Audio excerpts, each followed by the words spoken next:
today's AARC podcast with Ellen Becker from the Rush University and our Director of Education, Joey Ariel. Glad to have you here today and look forward to this interesting conversation. Joey, take it away.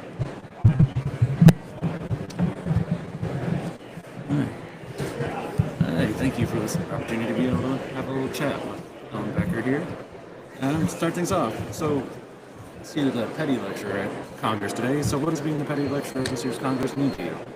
Well, first of all, it's a great honor to be invited to give any lecture, and then to be given the honor of the Petty Lecture. Dr. Petty was this tremendous scientist as well as a terrific patient advocate, and so being able to address both those topics is really pretty special. It's excellent. I know you spent a lot of time at Congress, so it's really glad to have you here again. Thank you. And then, so the discussions involving race and ethnicity in PFT reference equations dramatically increased in the past 4 years. So what prompted your interest in this topic? Well, this is one of those topics that came to me. I think back to the summer of 2020. Certainly in the city of Chicago, we had riots. And I know many other places around the country that were really addressing many of the racial and ethnic disparities and social injustices. So in response to that, our nursing faculty decided that for the fall semester, they wanted all the syllabi to be race conscious and all the curriculum to be race conscious by the following year. And since I taught their PFT content, yes. So I had to do a presentation to a subcommittee of the nursing faculty to identify why I used race values in PFTs. Yeah, so that. Yeah, so I kind of so what I did is I went into the literature and I pulled all the data that was there, and the only data that was there recommended that we use the race categories. Because remember, this is 2020. So that's what I shared when I went, what I thought was going to be a small committee, and a number of advocates for change were present. So it was, I got some pretty interesting feedback. I can imagine so. Yes, and that's what launched me into this topic. Yeah, because you already had to do all the research for this. Right. But I do need to wrap up this piece by saying kudos to them for challenging my thinking. Because they challenged my thinking, I learned a lot, and I might not have been able to flip the switch and change the way I looked at our reference values had I not been challenged. So the end of the story is thank you to my nursing colleagues. Without that challenge, we don't have growth. Exactly right. They helped me out. They gave me some readings to look at and to make me rethink, because I was steeped in the respiratory and pulmonary literature, and so I wasn't stepping back and rethinking. And so getting into your presentation, reconsidering race and ethnicity for predicting normal lung function, what are the current reference equations and which ones include race or ethnicity in their data sets? Right. And I think just for simplicity on the, as we're chatting here, why don't we just stick to the word race?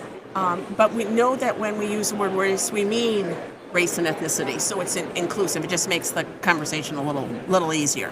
So you cut me a little slack there. Okay. So the prior recommended reference equations were NHANES 3. The National Health and Nutrition Examination Survey. It's a public health survey that goes on and looks at individuals in the U.S. And that was published in 1999, and the primary author on that project was Dr. Hankinson. So those of our listeners who say, oh, I use Hankinson's values, well, Hankinson was the author, but the official name of the reference equation is NHANES 3, so they're one and the same. Took me a little bit to get that part figured out, okay, when I was a little less experienced. So NHANES 3 looks at three categories. They looked at Caucasians, African Americans, and Mexican Americans. And then for other populations, you had to use some sort of adjustment factor. So I would consider NHANES 3 being a race-specific equation. Then in 2012, the Global Lung Initiative put their references out there. And what they did, they had a laudable goal. They wanted to get reference equations that represents everybody around the world. So when they gathered their data, one of the things when we look at data is we need to see how consistent it is, because that makes it a bit more trustworthy. So they got a lot of data, but many of the data sets were not usable because there was too much variability in the measurements. So they were only able to get data they were confident of from four groups, and that was the Caucasians, I believe the category name is Black, but it's really, the data came from Hankinson's NHANES 3 data, so it was US-based African Americans, not Africans.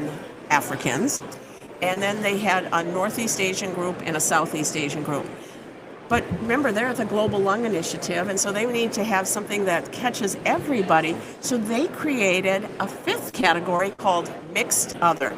And what's key to remember about Mixed Other, and I'm going to, for shorthand purposes, I'm going to refer to that as Other.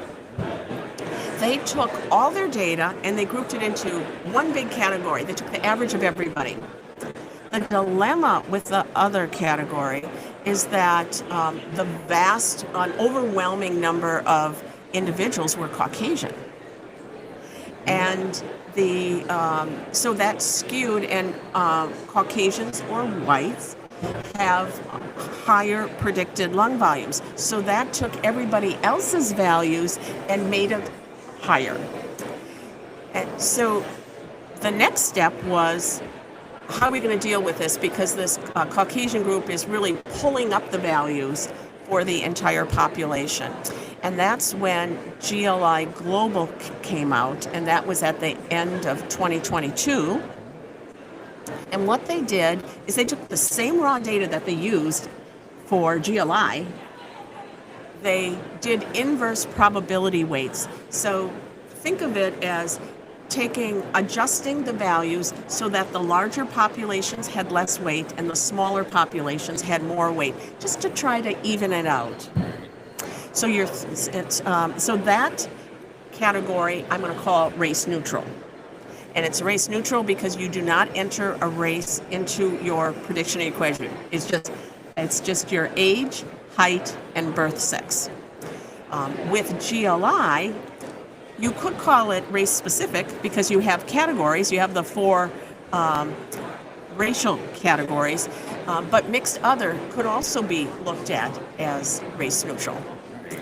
So we have quite the soup of options, and I think that's why it is so critical for all of us who interpret PFTs, whether you conduct them yourself or not, is to be aware of which reference equations you're using and how it's going to affect a predicted value and therefore your patient outcomes. Absolutely. And having recently worked in a PFT lab myself, going through the changes in reference equations and everything, again, running into the same or similar issues that you've had, and trying to figure out which values will best suit our population. So it's been an interesting few years to figure this part out. It's an interesting time. Very much so. And then also, with your presentation, can you tell us about current research related to reference equations that may improve PFT interpretation? Okay. So, up to now, our big focus is on how do we get good reference equations. So what we were doing previously is kind of sticking to the old script where we look at a population and we say we pick individuals who are healthy. And I think that's where we got off. So we have to ask our question, go back to the drawing board and say, what is healthy? So with healthy, what we've done when they collected data is we said, do you have any symptoms? Have you been diagnosed? Do you have a history of smoking? I think in contemporary times we have to say, how's the vaping? So we really looked at more present time issues. What we failed to do is look at early life issues. Were you born premature?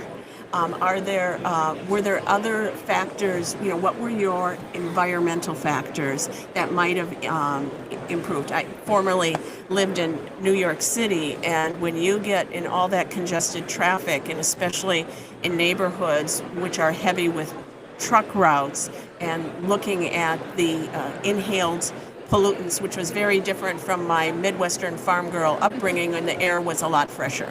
So there's all these things that can affect our lung function early on in life, but we didn't take that into account when those equations were developed. So what the latest interpretation guidelines recommend is to look at things more comprehensive.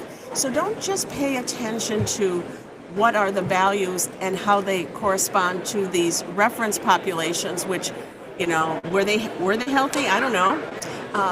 But rather tie it to clinical outcomes. So how does a PFT value relate to symptom scores? How do PFT values relate to mortality? And so being more similar to what they've done with obesity and hypertension. So think of our society. Obesity has increased. Have we changed in our society the rates of what's obese or not obese based upon our growing epidemic, or is it a strict cutoff value? It's a strict cutoff value. What we do in PFTs, we say we're using the 5th percentile as the lower limit of normal. We're using a statistical measure. We're not using a functional clinical measure. So it's a lot of the work where they're looking at, how to grapple with predictive equations is really which equations align better with the things that really matter in clinical practice. Absolutely. And things like that in other aspects of healthcare, you find that you have to treat your patient as a whole. Exactly. And it's not formulaic. Okay, so I teach or recently retired from, I guess I sort of retired from teaching. And when we're in the classroom, when we first teach something, you have to teach it a bit of a formula for people to have a background. But as we have that background information, then we need to think about how to apply it. And this is where we need to loosen up this, somebody has a binary outcome. You're either normal or you're abnormal. No, if somebody has symptoms and they're at the borderline, you could try to defend yourself by saying it's normal or not normal. But, look at your patient as a whole. And I agree with you, Joey. All right. And then, so how could switching to a race-neutral reference set affect patients' care? Okay, so there are a lot of downstream consequences here. So let's take an example. If we look at going to race-neutral, we know that there will be many more individuals who self-identify as Black, who will convert from what was previously normal, because their predicted value was lower. So we just said, oh, you have a lower value. Well, that's okay. Your population has a lower value, and we accepted low values as opposed to saying, wait a minute, we need to treat. Well, now, it's a double-edged sword, because first of all, if it is lower, well, you might qualify for treatments or clinical trials, so that's a good thing, but you also might look sicker and your insurance premiums may be higher. Think about what happens to disability compensation. So if you're someone who had lower values and you are definitely more compromised, you should be eligible for better compensation. Now, opposite will typically happen with the white population. Individuals who may have been considered abnormal might now be considered normal, or they may jump up to a more healthy category when it comes to disability compensation, and their compensation may decrease. So the value, it appears that the biggest changes are in restriction. A little bit more research needs to be done in that area because a lot of the early studies have looked at a potential restriction by just looking at spirometry and not confirming the restriction with lung volumes. So we need to be careful there. So it's a moving landscape at the moment, and I think maybe that's another one of my pitches is we need to stay up on the content, right? Absolutely. Because there's going to be a lot more coming out. But I'm hoping to provide a framework for thinking about it. So as the years pass, that all of our listeners can have an idea of what the landscape is, and then build upon it as more studies come out. Absolutely. And then, so in order to switch to a race-neutral set, how would you recommend a diagnostic testing provider go about making that change? Okay, so change. Adding another Great layer topic. onto this. Well, let me help you out in 3 easy steps. Wow, Okay. is that easy? Okay. Well, to start off with, you have to think about do you agree with the content? So, you have to make your own decision is do you feel there's sufficient data? There is a statement from the ATS, and it is supported by the ERS, the European Respiratory Society, to make the switch to race-neutral equations. That's their recommendation. I'm a respiratory therapist, so when I work in a pulmonary function lab, I have a medical director. So it's not that myself, as somebody conducting pulmonary function tests, independently makes that decision. So we need to communicate with our medical directors and with the team that interprets the results. So it needs to be a team decision. There was a study, and it's right now, we're in November of 2024. There was a study just published in this month's Respiratory Care by Banerjee and colleagues, and they looked at what pulmonary and critical care providers, both fellows and program directors, they looked at what their opinion was about making the switch. Now, they gathered their data in 2021, so we have to be fair, a lot more data has come out since then, and they divided into thirds. A third thought we should switch, a third thought we shouldn't switch, and a third were undecided. I did write an editorial that goes along with that article and suggested a way to think about making change. So if anybody's interested, check out the November 24 issue of Respiratory Care for some ideas. Absolutely. And then, so how can clinicians better advocate for their patients by understanding just how race-neutral reference equations impact disease severity, classification, and treatment eligibility? Okay, so Another big layer. yeah. These are all big questions that tell me that there's a lot of big implications. So Yes. So all I'm tough questions.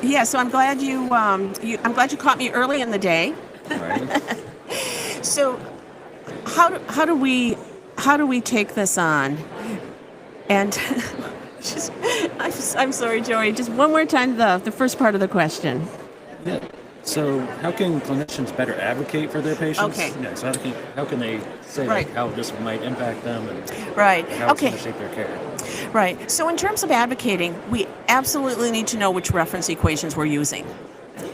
And if we know a bit about why the test is being conducted, maybe we could figure out which reference are specific reference equations required. For example, with the Occupational Health and Safety Organization, they require NHANES 3. That is a regulatory statute. So that's not something that you, Joey, or myself, Ellen, can just simply make a change. Right. We have to follow, but I would also say, at the AARC, we also have a legislative advocacy group. I think that's something we need to bring to the fore and ask our AARC advocacy to look at. Can we work on this? Because I don't know that I think that will have some serious implications. But that's at a government regulatory level. So at a more local level, where there is flexibility, I think you need to look at what are the results with different predicted values. There was a nice article by editorial by Bacta and Taylor, and I'm blanking the name of the journal it was published in, but I liked one of their recommendations. So it's not an original thought, but it's a thought I like. And that is, maybe we need an interim time period where you use multiple equations and use the equation that best serves the patient at that time, and then a retroactive period while we're going through this process of change. So change doesn't happen at a moment. Change usually happens over a period of time. And I thought that was a beautiful, pragmatic approach. So I'm going to steal their good idea, or share their good idea. Right, yeah, sharing is a wonderful way to put it. Yeah. And to that point, with our pulmonary function lab, switching reference equations, it was like a switch. And there were a lot of headaches that kind of popped up in the meantime, and a lot of confusion that arose. So a gradual approach in some manners is probably the ideal for everyone involved. Right. And I think just to tap off on that idea of making the change in your own lab, I'm going to pose a question to you. Was there a lot of education that went into the lab staff when the change was made? I'm putting you on the spot here. I'm an educator. Right, absolutely. I mean, and to be totally honest, there was not a lot of education on the topic about what the reference equations, what they entailed, what went into them. It was more of a which category gets picked next. Mm-hmm. So it was more of a technical, this is what we're going to be doing, and you just kind of follow along. And that's where I think these opportunities, and something AARC is really great at, is sharing the education so that we can make sure people understand the why behind, which then gives you the knowledge and the power, both as a clinician. And how can you be a great patient advocate if you don't understand something well yourself? And so I think part of the role of advocacy is being able to explain in plain language to your patients what's happening and why it's happening, and answer their questions. Oh, absolutely. And then, like, the more you get buy-in for things like that, the easier it is on everybody involved. And then, so, during your career, what is the biggest lesson you've learned about treatment eligibility and providing adequate care for these patients? I've learned it's complicated. What, yeah. The short answer is it's complicated, and it really takes persistence to kind of dig in and find out, what are the criteria. Again, a value being an AARC member, especially being a member of the diagnostics section. We've got great colleagues. So it's okay to be stuck. Don't stay stuck. Ask people. But it does take some persistence, and especially right now where we have lots of rapidly changing information. It's not rapidly, well, it is changing to some degree, a rapid rollout of new information. And by comparison, yes, it's been rapid. It is. And to get to the point about the specialty sections, it's I've had to reach out to other specialty section members, like even in the diagnostic section. It's a shameless plug for the sections. But I've reached out to people in there for other questions, and they've been an amazing resource and extraordinarily friendly. So yeah, definitely don't hesitate. Yeah. It's great to have terrific colleagues. It certainly is. And then, what would you tell current RTs is the most important aspect of their role in healthcare? So I'm a big fan of thinking healthcare as a team, and so the best team player role is to figure out for that particular team, what is it I can contribute? And I'm going to challenge everyone to think about what they can do versus what they can't do. So I'm going to flash back and say, early in my career, I worked in an academic medical center. We did a lot of training of physicians, and we as RTs did not intubate.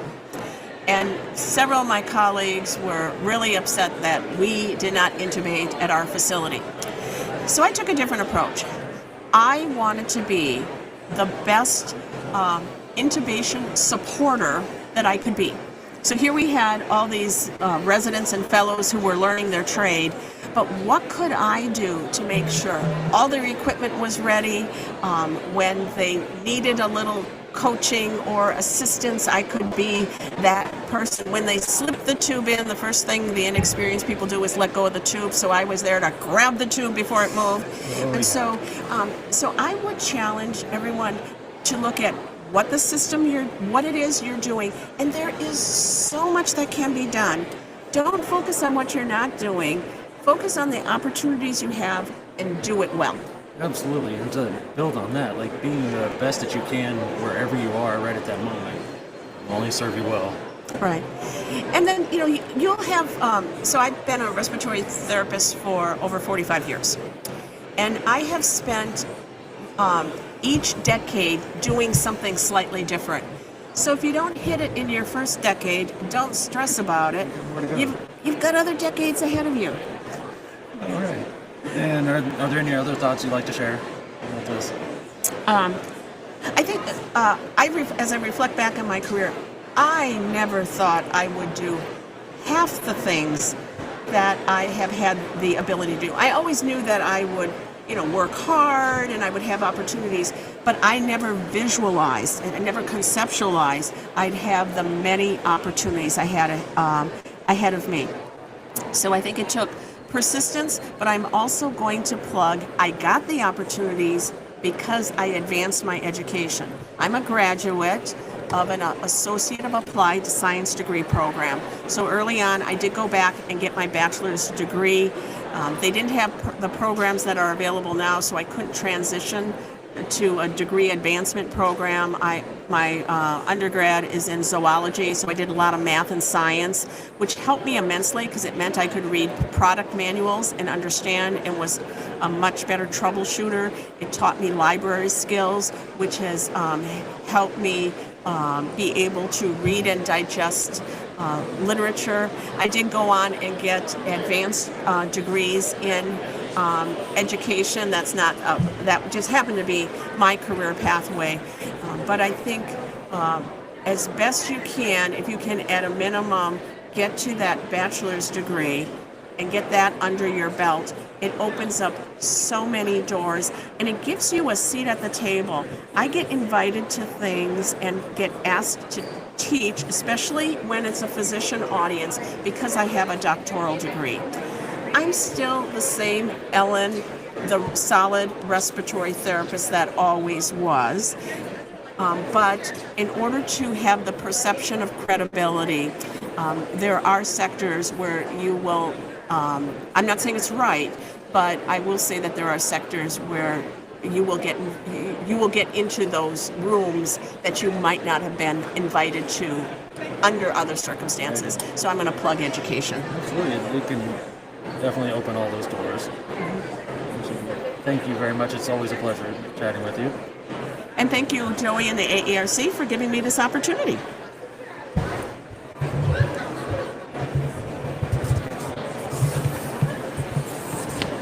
Awesome. That was so great. I always love listening to you. Like I told you before, Ellen, when I